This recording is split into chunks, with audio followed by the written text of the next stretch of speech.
Oh my goodness. Oh my goodness. Tua Tagovailoa was absolutely phenomenal in the Dolphins' dominant display against the Falcons, wasn't he? Completing 20 out of 26 passes, he hit an insane 76.9% completion rate, truly showcasing his sharp decision-making and precise field vision. I mean, how do you even stop a guy like that? This game was like a masterclass in quick releases and accurate throws that kept Atlanta's defense on its toes. And those 4 touchdowns. Unbelievable. Especially that sensational 43-yard bomb to Jaylen Waddle. It was pure chemistry, man. Devin O'Kane added that dual threat dynamic, which just muddled any chance Atlanta's defense had. Oh, folks, it's games like this that get you hyped about the Dolphins' future, right? And trust me, you don't want to miss what's next, so hit that subscribe button now. Seeing into the Atlanta Falcons' performance, let's face it, it was a rough day at the office for them, and not just because of Miami's dazzling offense. Kirk Cousins tried to steady the ship. I mean, really, 31 attempts for only 168 yards. What went wrong there? It felt like every play was under a microscope, didn't it? The pressure was palpable, culminating in Cousins being sacked once, stalling any potential momentum. As for Bijan Robinson, he showed flashes, averaging over 7 yards per carry, which is honestly not too shabby, but talk about limited chances. The Dolphins' defensive line was rock solid, kind of bottling up his potential impact. And then there's the third down conundrum. Oh my goodness. Going 2 for 11, that's debilitating in any book. It was like every time the Falcons were on the verge, the Dolphins just said, not today.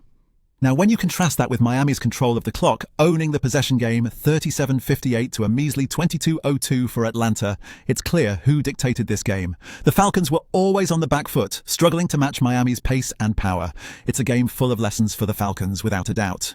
But really, you saw the turning points right from the start. Miami capitalized on every opportunity that came their way, and it was like clockwork, a masterclass in execution. Tua Tagovailoa kicking things off with that cheeky 3-yard touchdown to Devin O'Kane just set the tone, didn't it?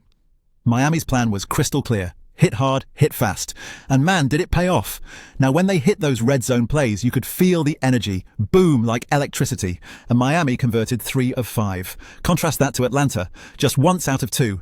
Then you had something like the second quarter, which saw Malik Washington pulling off a necessary 9-yard touchdown, and then Riley Patterson stepping up with solid field goals. It wasn't just about scoring, but how they kept stretching that lead. And let's talk about that iconic third-quarter showpiece. Jaylen Waddle storming through for a 43-yard sprint, leaving Atlanta's defense puzzled. Honestly, Miami's defense did its share too, neutralizing threats like Bijan Robinson, who seemed a shadow of himself under such pressure.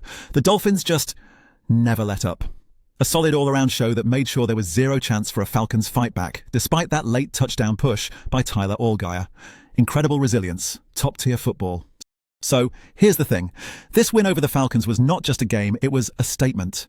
The Miami Dolphins, now on a roll with 5 consecutive wins, are really putting the league on notice. I mean, the league's dynamics shift every week, right? But this victory had a little extra sauce, pulling the Dolphins a step closer to securing a playoff berth.